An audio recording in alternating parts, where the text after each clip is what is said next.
Good evening friends, welcome to my YouTube channel advocate Amit Kumar Gupta. अपने income tax के cases की series को आगे बढ़ाते हुए आज जो केस मैं आप लोगों के सामने डिस्कस करूंगा वो गुजरात हाई कोर्ट का है। एसएससी जो है वो असेसमेंट ऑर्डर के अगेंस्ट रिट पिटीशन में गया और गुजरात हाई कोर्ट ने एसएससी की रिट पिटीशन एडमिट की। केस का नाम है Darshan enterprises versus additional commissioner of income tax. ये केस 3 जनवरी 2022 को डिसाइड किया गया। फ्रेंड्स, रिसेंटली बहुत सारे रिट पिटीशन के ऐसे जजमेंट्स आए हैं जहां पे असेसमेंट ऑर्डर पास होने के बाद भी कोर्ट ने रिट पिटीशन एडमिट की है। इस रूल को जनरल रूल के अगेंस्ट की एसएससी को अल्टरनेटिव रेमेडी यदि अवेलेबल है तो एसएससी की रिट अलाउ नहीं होगी, लेकिन जो भी रिट एडमिट की गई उन सब के अंदर प्रिंसिपल ऑफ नेचुरल जस्टिस का खुलकर उल्लंघन हुआ, प्रोसीजर्स का पालन नहीं किया गया, इसलिए कोर्ट्स को रिट अलाउ करना पड़ा और असेसमेंट्स को नॉनेस्ट करना पड़ा। प्रेजेंट केस के फैक्ट्स इस तरीके से हैं। एसएससी एक पार्टनरशिप एसएससी है जिसके 10 पार्टनर्स थे। पार्टनर्स ने कैपिटल इंट्रोड्यूस किया था। 2017 के अंदर फर्म बनी थी। अभी पार्टनरशिप फर्म ने अपना बिजनेस स्टार्ट नहीं किया था। एसएससी को क्वेश्चनरी दिया गया कि आप अपने जो कैपिटल इंट्रोड्यूस की गई है उसकी सोर्स, क्रेडिट वर्थिनेस और जेन्युइननेस बताएं। सारे पार्टनर्स ने अपनी जो भी पैसा इन्वेस्ट किया था उसके सारे क्रेडेंशियल्स दे दिए, लेकिन जब असेसमेंट ऑर्डर पास किया गया तो असेसमेंट ऑर्डर के अंदर असेसिंग ऑफिसर साहब ने यह लिखा कि ना तो एसएससी पार्टनर्स की क्रेडिट वर्थिनेस, ट्रांजैक्शंस की जेन्युइननेस और आइडेंटिटी प्रूव कर पाया है, और असेसमेंट ऑर्डर में असेसिंग ऑफिसर साहब ने यह भी लिखा कि एसएससी को यह भी बताना था कि जहां से पार्टनर्स ने पैसा दिया है वो लोग, उन लोगों की भी जेन्युइननेस, क्रेडिट वर्थिनेस और आइडेंटिटी को प्रूव करना था। यह असेसिंग ऑफिसर साहब ने अपने ऑर्डर में लिखा। एसएससी जो है वो इस ऑर्डर के अगेंस्ट रिट में गया और गुजरात हाई कोर्ट ने यह कहा कि सबसे पहली बात तो ये कि जो एसएससी ने अपने डॉक्यूमेंट सबमिट कर दिए थे, असेसिंग ऑफिसर ने उन डॉक्यूमेंट्स को कंसीडर नहीं किया और जो असेसमेंट ऑर्डर पास किया गया वो एक just copy and paste draft assessment order का है। उसके अंदर कोई भी बदलाव नहीं किया गया। इसका मतलब ये है कि जो भी सबमिशंस एसएससी ने दिए वो असेसिंग ऑफिसर साहब ने उसको कंसीडर नहीं किया। दूसरी बात कोर्ट ने यह भी कही कि सेक्शन 68 के अंदर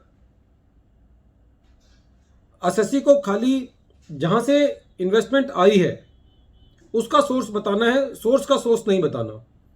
सोर्स का सोर्स जो बताना होता है वो खाली एक प्राइवेट लिमिटेड के केस में, क्लोजली हेल्ड कंपनी के केस में जब शेयर कैपिटल आती है तब बताना होता है।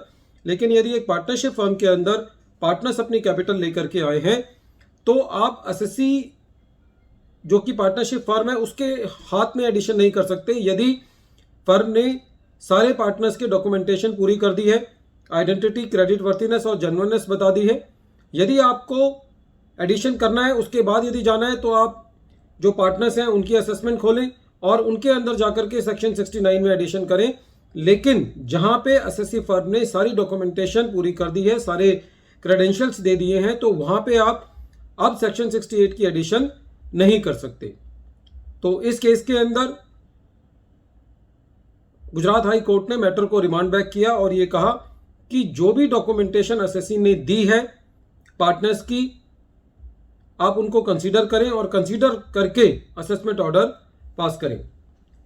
फ्रेंड्स, जनरली ये देखा जाता है कि courts are very reluctant to admit the writ petition when the assessment order is passed, but where the SSC is able to prove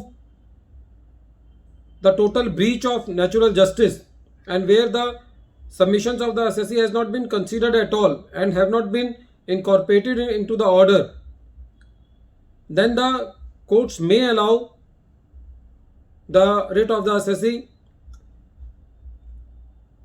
If the SSC chooses to file the writ and get the relief, then it is a very big achievement for the SSC, because otherwise if the SSC opts for the route of CIT appeal, then it takes a lot of time, lot of energy, and the SSC has to deposit a handsome amount of tax for getting the stay from the department.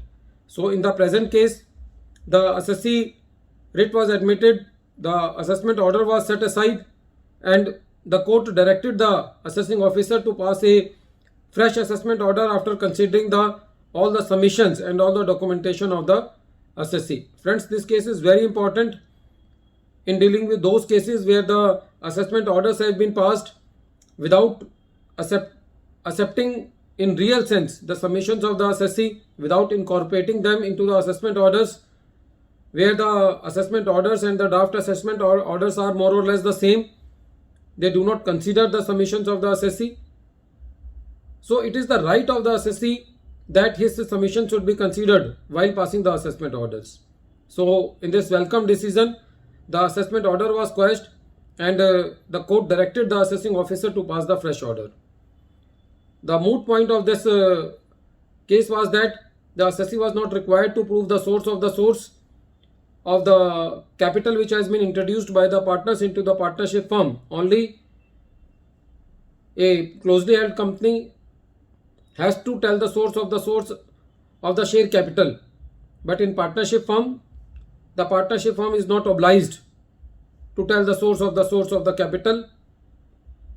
This case is very important in dealing in those cases where the additions under section 68 has been made. At the end of this video, I am once again repeating the name of the case. The name of the case is Darshan Enterprise versus Additional Commissioner of Income Tax and others.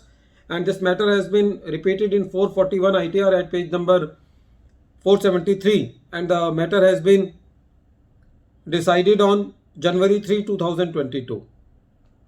At the end, I also request you, if you have not subscribed my channel, then please subscribe the channel and press the bell icon so that I may be motivated by your support. And if you have any suggestion, then you can also write into the comment box, and you can also mail me your suggestions for improving this channel. Thank you, friends.